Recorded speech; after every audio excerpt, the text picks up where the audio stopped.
पुराने ज़माने की अनोखी कहानियाँ। बहुत समय पहले भारत के एक छोटे से गांव में हर दिन की शुरुआत सूरज की पहली किरण से होती है। गांव के बीचों बीच एक बड़ा सा बरगद का पेड़ था, जो गांव के बुजुर्गों के लिए बैठने और कहानियाँ सुनाने का स्थान था। उस जमाने में राजा कृष्णदेव नाम का एक न्यायप्रिय शासक का शासन था। उन्हीं के राज्य का एक हिस्सा यह गांव भी था।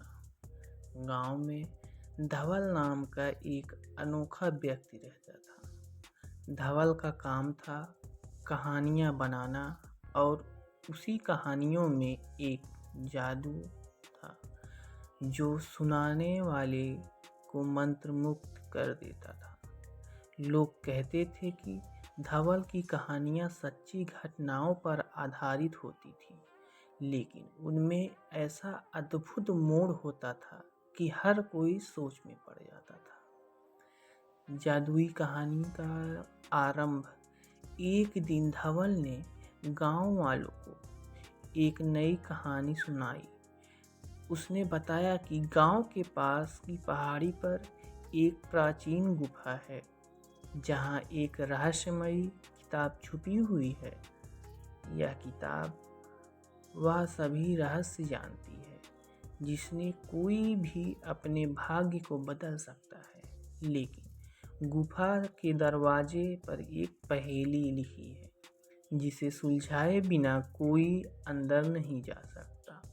गांव के कई युवकों ने गुफा की तरफ पहुंचने का प्रयास किया, लेकिन पहेली को सुलझाना उनके बस की बात नहीं थी। धवल ने सबको सलाह दिया कि पहेली का हल केवल वही व्यक्ति ढूंढ सकता है जो स्वार्थ रहित और सच्चा हो। सच्चाई की जीत। गांव का एक निर्धन लड़का, जिसका नाम माधव था। माधव अपने माँ के साथ एक छोटी सी झोपड़ी में रहता था। उसने ठान लिया कि वह गुफा की पहेली को सुलझाएगा। माधव ईमानदार और परिश्रमी था। उसने पहेली पढ़ी और कई दिनों तक सोचता रहा।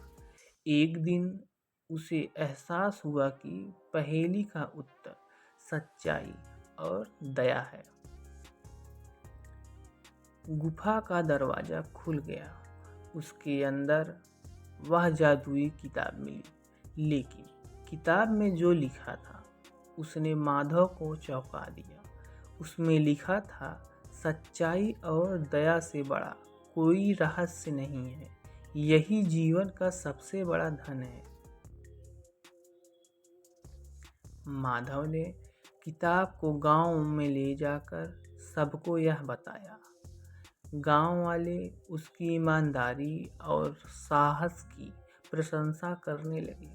राजा कृष्णदेव को जब इस घटना का पता चला, तो उसने माधव को अपने दरबार में सम्मानित किया। धवल का यह रहस्य बाद में पता चला कि यह गुफा की कहानी भी धवल की एक अद्भुत कल्पना थी, लेकिन उसने इसे इस तरह बनाया कि माधव जैसे लोगों की अच्छाई सबके सामने आ सके। गांव वालों ने इसे धवल की सबसे अनोखी कहानी माना। यह कहानी आज भी उस गांव में बच्चों को सिखाई जाती है कि सच्चाई और दया से बड़ा कोई शक्ति नहीं होती। नमस्कार दोस्तों, आई होप यह कहानी आपको बहुत ही पसंद आई होगी। तो ऐसे ही रोचक कहानी सुनने के लिए हमारे चैनल को लाइक, शेयर और सब्सक्राइब ज़रूर करें। धन्यवाद।